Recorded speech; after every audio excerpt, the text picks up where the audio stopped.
재벌과 서민의 사랑 이야기, 한강의 두 그림자. 13화 진실이 이긴다 그녀, 편에 선, 유일한 사람. 드라마 시작 전 구독, 좋아요, 알림 설정 부탁드립니다. 드라마 시청 후 들으신 후 느끼신 점이 있다면 댓글창에 적어주시기 바랍니다. 시작하겠습니다. 금요일 오전 10시였고 서초동 법원 301호 법정에서 세 번째 공판이 열렸으며 방청석이 가득 찼다.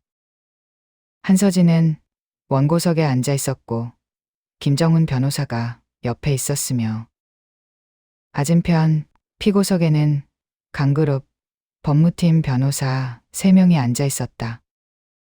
판사가 입장했고 모두 일어섰으며 재판이 시작됐다.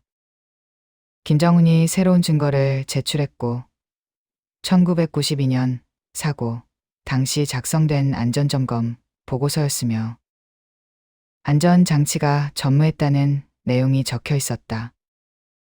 피고 측 변호사가 반박했고 문서의 진위를 의심한다고 주장했으며 30년이 지나 변조됐을 가능성이 있다고 따졌다. 김정훈은 차분하게 대응했고 문서 감정 결과를 제출했으며 국립과학수사연구원에서 진본으로 확인했다고 밝혔다. 법정이 술렁였고 기자들이 메모를 했으며 판사가 증거를 검토하기 시작했다. 한서진은 숨을 참고 지켜봤고 손에 땀 났으며 판사의 표정을 읽으려 했다. 판사가 입을 열었고 증거로 채택한다고 선언했으며 다음 공판에서 추가 심리를 진행하겠다고 말했다. 한서진은 안도의 한숨을 쉬었고 김정훈이 어깨를 두드렸으며 잘 되고 있다고 속삭였다. 재판이 끝났고 모두 일어섰으며 서진은 법정을 나왔다. 복도에 기자들이 몰려 있었고 질문을 쏟아냈지만 서진은 대답하지 않았으며 그냥 걸었다. 엘리베이터에 올랐고 1층으로 내려갔으며 법원을 나왔다. 햇빛이 눈부셨고 가을 바람이 차갑게 불었으며 서진은 계단에 섰다. 길 건너편에 누군가 서 있었고 모자를 쓰고 있었으며 한서진을 보고 있었다. 강도윤이었다. 서진은 놀랐고 심장이 뛰었으며 왜 여기 있는지 궁금했다. 도윤이 걸어왔고 서진 앞에 섰으며 재판 어떻게 됐냐고 물었다. 서진은 대답했고 잘 됐다고 말했으며 증거가 채택됐다고 설명했다. 도윤은 미소 지었고 다행이라고 말했으며 끝까지 잘 될 거라고 격려했다. 서진은 도윤을 받고 한 달 만이었으며 얼굴이 수척해 보였다. 수염을 깎았고 평상복을 입고 있었으며 예전과 달라 보였다. 어떻게 지냈냐고 서진이 물었고 도윤은 대답했다. 새 직장을 구했다고 밝혔고 산업재해 예방 컨설팅 회사라고 설명했으며 작지만 의미 있는 일이라고 덧붙였다. 서진은 놀랐고 잘 됐다고 말했으며 진심으로 기뻐했다. 도윤이 변했다는 게 느껴졌고 진짜 자신으로 살고 있다는 게 보였으며 존경스러웠다. 도윤이 물었고 커피 한 잔 할 수 있냐고 했으며 할 말이 있다고 덧붙였다. 서진은 잠시 망설였지만 고개를 끄덕였고 근처 카페로 함께 걸었다. 9시 걸었고 도윤은 서진 옆에 있었으며 어색하지만 편안했다. 카페에 도착했고 구석 자리에 앉았으며 도윤이 커피를 주문했다. 서진은 창밖을 봤고 낙엽이 떨어지고 있었으며 제절이 바뀌고 있었다. 커피가 나왔고 도윤이 한 모금 마셨으며 입을 여었다. 그동안 생각을 많이 했다고 말했고 무엇이 중요한지 깨달았다고 고백했다. 돈도 지위도 아니었고 진심과 책임이었으며 제대로 사는 게 뭔지 알았다고 털어놨다. 서진 덕분이라고 감사했고 당신이 보여준 용기가 자신을 바꿨다고 말했으며 이제는 떳떳하게 살 수 있을 것 같다고 덧붙였다. 서진은 도윤을 받고 눈빛이 진심이었으며 가슴이 뜨거워졌다. 고맙다고 말했고 도윤의 용기도 대단하다고 칭찬했으며 쉽지 않았을 거라고 위로했다. 도윤은 고개를 저었고 해야 할 일을 했을 뿐이라고 겸손했으며 오히려 늦었다고 자책했다. 30년 전에 아버지가 막았어야 했고 진실을 밝혔어야 했지만 은폐했다고 말했으며 그 책임을 이제라도 지려 한다고 다짐했다. 서진은 커피를 마셨고 따뜻함이 목으로 넘어갔으며 마음이 복잡했다. 도윤을 미워하고 싶었지만 미워할 수 없었고 거리를 두고 싶었지만 가까이 있고 싶었으며 혼란스러웠다. 도윤이 손을 내밀었고 서진의 손을 잡았으며 따뜻했다. 서진은 놀라서 손을 빼려 했지만 도윤이 꽉 잡았고 놓지 않았으며 눈을 봤다. 도윤이 말했고 기다리겠다고 약속했으며 당신이 준비될 때까지 기다리겠다고 다짐했다. 재판이 끝나고 마음이 정리되면 그때 다시 얘기하자고 제안했으며 그때까지 자신을 증명하겠다고 맹세했다. 서진은 대답하지 않았지만 손을 빼지도 않았고 그냥 도윤을 봤으며 눈물이 날 것 같았다. 고맙다고만 속삭였고 도윤은 미소 지었으며 두 사람의 손이 테이블 위에서 겹쳐져 있었다. 같은 시각 역삼동 강그룹 본사 회장실에서 강명호는 법무팀장과 마주 앉아 있었고 재판 결과를 보고받고 있었다. 법무팀장은 상황이 좋지 않다고 솔직하게 말했으며 증거가 계속 나오고 있다고 우려했다. 강명호는 주먹을 쥐었고 책상을 쳤으며 돈을 더 쓰라고 명령했다. 언론을 막고 여론을 조작하라고 지시했으며 무슨 수를 써서라도 이기라고 강조했다. 법무팀장은 난처한 표정이었고 이미 많은 돈을 썼다고 보고했으며 더 이상 효과가 없다고 조심스럽게 말했다. 오히려 역풍을 맞을 수 있다고 경고했고 다른 방법을 찾아야 한다고 제안했다. 강명호는 화를 냈고 다른 방법이 뭐가 있느냐고 소리쳤으며 당장 해결책을 내놓으라고 다그쳤다. 법무팀장은 고개를 숙였고 최선을 다하겠다고 대답했으며 회의실을 나갔다. 혼자 남은 강명호는 창밖을 봤고 서울 시내가 내려다 보였으며 자신이 쌓아온 제국이 무너지고 있었다. 아들은 배신했고 여론은 악화됐으며 재판도 불리했다. 하지만 포기할 수 없었고 끝까지 싸우기로 결심했으며 모든 수단을 동원하기로 마음먹었다. 휴대폰을 집어들었고 비서에게 전화를 걸었으며 한서진의 약점을 찾으라고 지시했다. 과거를 파헤치고 스캔들을 만들라고 명령했으며 무슨 일이 있어도 그녀를 무너뜨리라고 강조했다. 청담동 카페에서 유정민은 친구들과 앉아 있었고 와인을 마시고 있었으며 대화를 나누고 있었다. 강도윤 얘기가 나왔고 친구가 물었으며 후회되지 않냐고 했다. 정민은 고개를 저었고 전혀 후회 안 된다고 대답했으며 오히려 잘 됐다고 말했다. 약한 남자와 결혼할 뻔했다고 비웃었고 더 나은 사람을 만날 거라고 자신했으며 와인을 들이켰다. 하지만 눈빛은 흔들렸고 손이 떨렸으며 진심은 달랐다. 밤이 됐고 그러고 오피스텔에서 한서진은 어머니와 저녁을 먹고 있었으며 장미영이 물었다. 오늘 재판은 어땠냐고 했고 서진은 잘 됐다고 대답했다. 증거가 채택됐고 다음 공판이 중요할 거라고 설명했으며 조금씩 이기고 있다고 위로했다.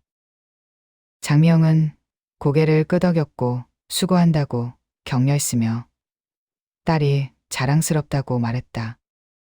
서진은 어머니를 받고 얼굴이 많이 좋아졌으며 건강이 회복되고 있었다. 다행이라고 생각했고 이 모든 게 어머니를 위한 거였으며 끝까지 싸우기로 다짐했다. 설거지를 하면서 도윤이 떠올랐고 오늘 법원 앞에서 만난 모습이 기억났으며 손을 잡았던 순간이 생각났다. 따뜻했고 안심됐으며 기댈 수 있을 것 같았다. 하지만 아직은 조심스러웠고 확신이 없었으며 시간이 필요했다. 월요일 아침이었고 고곡동 작은 사무실에서 강도윤은 출근하고 있었으며 직원들과 인사를 나눴다. 사무실은 좁았고 책상도 낡았지만 분위기는 따뜻했으며 의미 있는 일이었다. 상사가 다가왔고 오늘 할 일을 설명했으며 공장 안전 점검을 나가야 한다고 말했다. 경기도 안산에 있는 중소기업 공장이었고 기계 안전 장치를 점검하는 일이었으며 도윤은 알겠다고 대답했다. 공장에 도착했고 낡은 건물이었으며 1992년 아버지가 운영했던 공장과 비슷해 보였다. 도윤은 가슴이 답답했고 30년 전 사고 현장이 떠올랐으며 다시는 그런 일이 일어나지 않게 하겠다고 다짐했다. 공장장을 만났고 안전장치를 점검했으며 미비한 점들을 지적했다. 공장장은 예산이 부족하다고 변명했지만 도윤은 단호하게 말했다. 예산보다 생명이 중요하다고 강조했고 당장 개선하지 않으면 신고하겠다고 경고했으며 공장장은 알겠다고 대답했다. 점검을 마치고 돌아오는 길에 도윤은 차 안에서 생각했고 이 일이 속죄라는 걸 알았으며 평생 이렇게 살아야 한다고 각오했다.